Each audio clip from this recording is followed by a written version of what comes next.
इस कार्यक्रम के पुण्यार्जक हैं Siddhant Jain civil line Delhi, Savita Sagar Jain Rishabh Vihar Delhi, engineer Anil Archit Jain Shyam enclave Delhi, स्वर्गीय सुरेश चंद कागजी की स्मृति में Santosh Jain Kalindi colony Delhi, Shrimati Shrimala Narendra Bahadur Jain green park Vardhman Jain London, doctor Vaishali Melbourne Australia, Shikhar Chand Amit Abhishek Jain Shikharji jewellers Bhogal Delhi, Mahendrapal मोहनी जैन नीरज जैन इंदिरापुरम गाजियाबाद।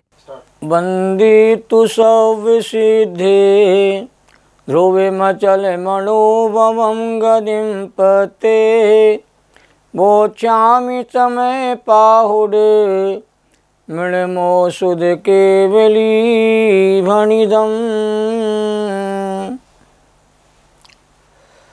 त्रिकालवर्ती पंचपरमेष्ठी भगवंतों को नमन और वंदन। आचार्य कुंदकुंद देव को नमन और वंदन, उनके टीकाकारों को नमन और वंदन। समय सार की सार्थक और सटीक चर्चा चल रही है। आज समय सार ग्रंथ की 101 गाथा के आधार पर विशेष चर्चा प्रारंभ होने जा रही है। ज्ञानी आत्मा क्या करता है, इसके उत्तर में गाथा में कहा जा रहा है कि ज्ञानी ज्ञान का ही करता है। गाथा इस प्रकार है। जे पोगल दौ बाणम परिणामा होंति लाण आवरणा ना करे दिताणी आदा सो जान दिशो हवदी लाणी। अब गाथा को धीरे धीरे पढ़ने का अभ्यास करते हैं। जे पोगल दब्बाणम परिणामा होंती नाण आवरणा ना करेदी ताणी आदास जो जानदी सो हबदी लाणी। लय के साथ देखिए। जे पोगल दौ बाणम परिणामा होंति लाण आवरणा ना करे दिताणी आदा सो जान दिशो हवदी लाणी। बड़ा सुंदर अनुवाद किया जा रहा है। अनुवाद करना भी अपने आप में कला कहलाती है।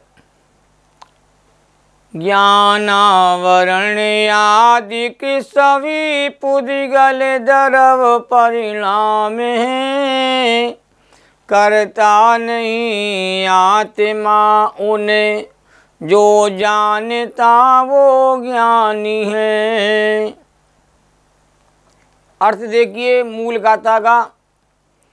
ज्ञानावरण आदि पुद्गल द्रव्यों के परिणाम हैं, उन्हें आत्मा नहीं करता, परंतु आत्मा जानता है और जानता है इसलिए वह आत्मा ज्ञानी है। ज्ञानावरण तत्नावरण मोहिनी अंतराय नाम गोत्र आयु वेदनी ये 8 कर्म कहे गए। 4 घातिया 4 अघातिया। और इन ज्ञानावरणादि जो कर्मों को करने वाला पुद्गल द्रव्य ही है, चेतन द्रव्य नहीं है। पूरे जिनागम के संपूर्ण ग्रंथों में ज्ञानावरणादि 8 कर्मों को पौद्गलिक ही स्वीकार किया है। कर्म को कभी चेतन का स्वरूप नहीं बताया, न कर्म चेतन रूप है, कर्म पौद्गलिक रूप है। ये जिनागम का सार है। तो गाथा में एक सूक्ति वाक्य है, जो जानदी सो हवदी लाणी। अब इस वाक्य की कितनी भी सरल हिंदी में व्याख्या किया जाए वो मजा नहीं आएगा जो प्राकृत में आ रहा है। कि जो जानति सो हवद लानी, जो जानता है वह ज्ञानी है। बस जानना देखना ही जीव के लिए अनंत सुख का कारण है। पर के कर्ता बनने पर तो अनंत विकल्प खड़े होते हैं। मेरे हिसाब से नहीं हुआ दुखी हो जाएगा, मेरे हिसाब से हो जाएगा रागी हो जाएगा, कुछ नुक्स निकलेगी तो दुखी हो जाएगा, बढ़िया हो जाएगा तो मैंने किया है श्रेय नहीं मिलेगा तो दुखी हो जाएगा। तो मूल और ज्ञानी की पहचान की सरल विधि यही है कि दोनों की क्रियाएं बाहर से एक सी ही दिखाई देती हैं। वही काम ज्ञानी कर रहा है, वही काम बाहर से देखा जाए अज्ञानी कर रहा है। ज्ञानी भोजन की क्रिया को देख रहा है, जान रहा है, और अज्ञानी भोजन की क्रिया का कर्ता भोक्ता बना हुआ है। क्रिया एक समान है, भाव में जमीन आसमान का अंतर होता है। दोनों के भाव में बहुत बड़ा अंतर है। अज्ञानी ममत बुद्धि से क्रियाएं करता है, कर्तृत्व बुद्धि से क्रियाएं करता है, इसलिए बंधन को प्राप्त होता है। और ज्ञानी ममत बुद्धि के अभाव में अबंध रहता है, बंधन को प्राप्त नहीं होता। अब टीका के आधार से चर्चा प्रारंभ करते हैं, क्योंकि हमारी आचार्य ने इसी गाथा पर टीका लिखी है तो बहुत गंभीर टीका होती है।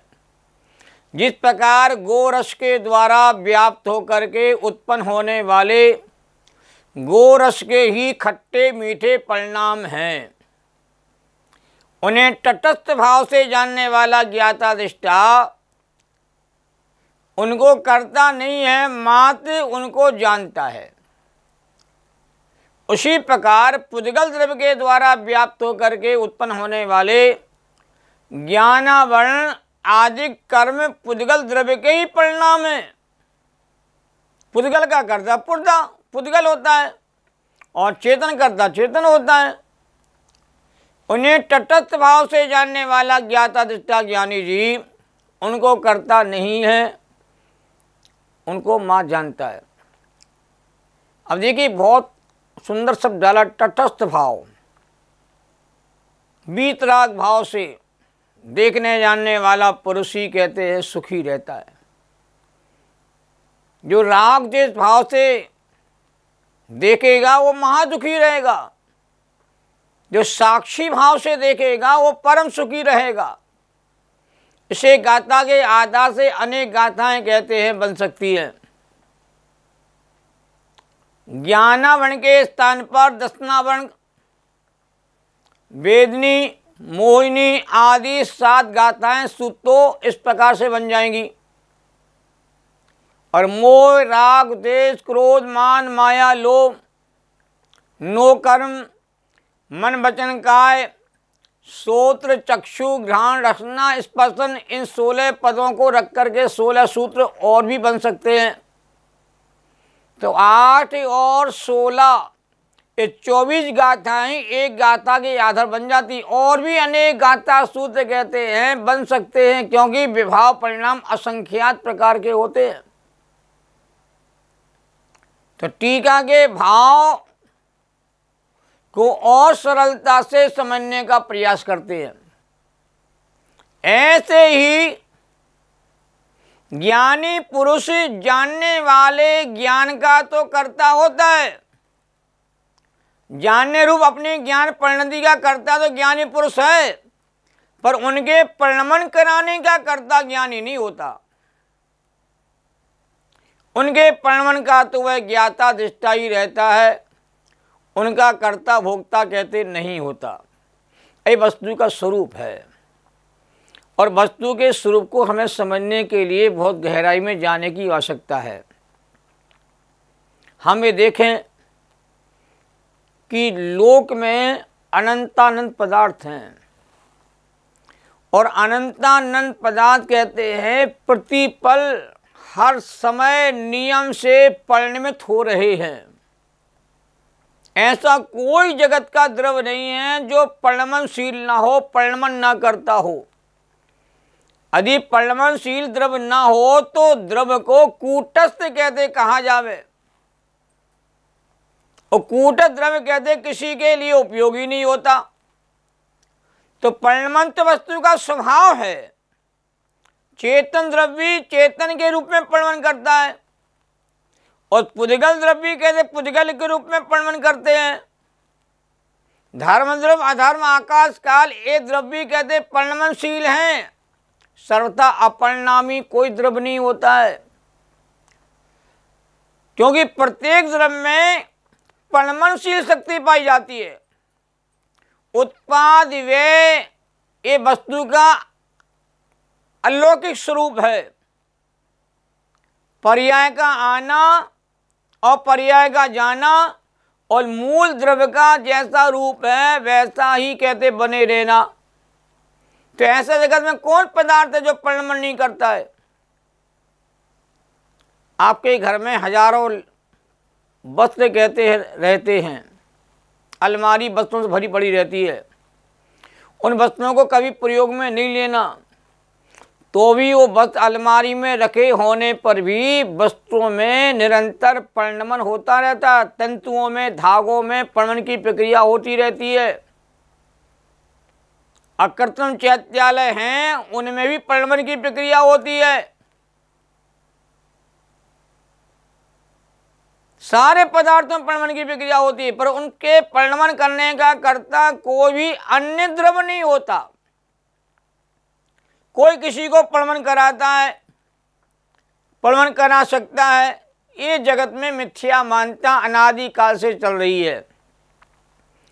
और इसी मिथ्या मान्यता के कारण से अज्ञानी भ्रमित हो रहा है, दुखी हो रहा, परेशान हो रहा है। पर का कर्ता धर्ता बनने का काम उसने अपने ऊपर ले रखा है, और पर का कर्ता धर्ता है नहीं। आपने देखा होगा हमारे परिवार में बुजुर्ग लोग होते हैं, पर उन्हें घर के काम करने के लिए मना करते हैं कि आप तो आराम से बैठो घर में, और समय पर आपको भोजन मिलेगा और समय पर आपको नाश्ता मिलेगा, आपको किसी काम में आपको दखलंदाजी नहीं देना, आप तो अपना शांति का जीवन जियो। ऐसा परिवार की तरफ से कहा जावे तो भी उनका मन कहते हैं शुरू से काम करने का बना रहा, और काम का बोझा अपने सिर पर लेते रहे हैं, तो वो शांति से घर में बैठ नहीं पाते। देखो बेटा चला गया, बिना कह के चला गया, पता नहीं दुकान खुली कि नहीं खुली, फैक्ट्री चालू हुई कि नहीं हुई, उसका माल वहाँ पहुँचा कि नहीं पहुँचा, पेमेंट आई कि नहीं आई। शांति का जीवन जीने का अवसर मिला है, परंतु वह जीव कहते हैं अभी भी घर की चिंता, दुकान की चिंता, फैक्ट्री की चिंता कर करके वह जीव कहते हैं आकुलित और कहते दुखी होता है एक जगह बैठ करके भी, क्योंकि वो चिंताओं से मुक्त नहीं हो पा रहा है। जो जवानी में कर्तृत्व का जो अहंकार बैठा हुआ था, वो कर्तृत्व का अहंकार कहते अभी भी कहते हैं काम कर रहा है।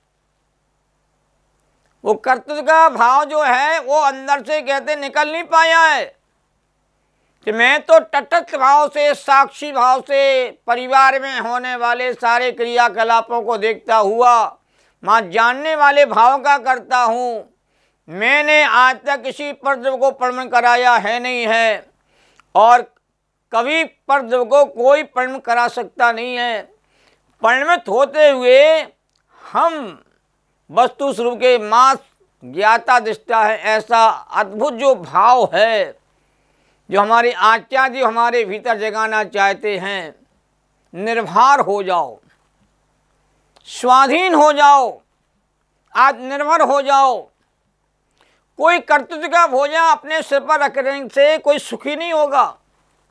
हम समय शहर की यात्रा करते हैं, एक थैला भी साथ में होता है और चलते हैं तो बड़ा भार रूप रखता है।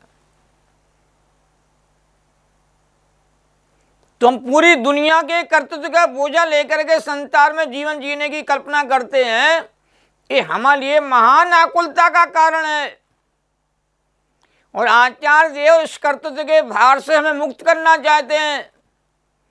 तो ज्ञान स्वभावी आत्मा कहते जाने देखे, पर को करने के विकल्प न करे। इसलिए कहा जो जान दिसो हवदि लानी, जो जानता है वही ज्ञानी है और जो कर्ता बनता है वही अज्ञानी है। ये जो मूल मंत्र दिया है इस गाथा में, उस गाथा के मर्म को हमें कहते हैं हृदय में धारण करना चाहिए और कर्तृत्व के बोझे से मुक्त होने का प्रयास करना चाहिए। अकर्तृत्व का जीवन ही सुख शांति का जीवन है। इस समय सार की मूल बात है जिसको हमें गहराई के साथ अपने भीतर कहते स्वीकार करना चाहिए। से चर्चा हमारी अगले क्लास में प्रारंभ होगी। जैनम जयतु शासनम। सभी साधर्मी जनों को सादर जय जिनेन्द्र।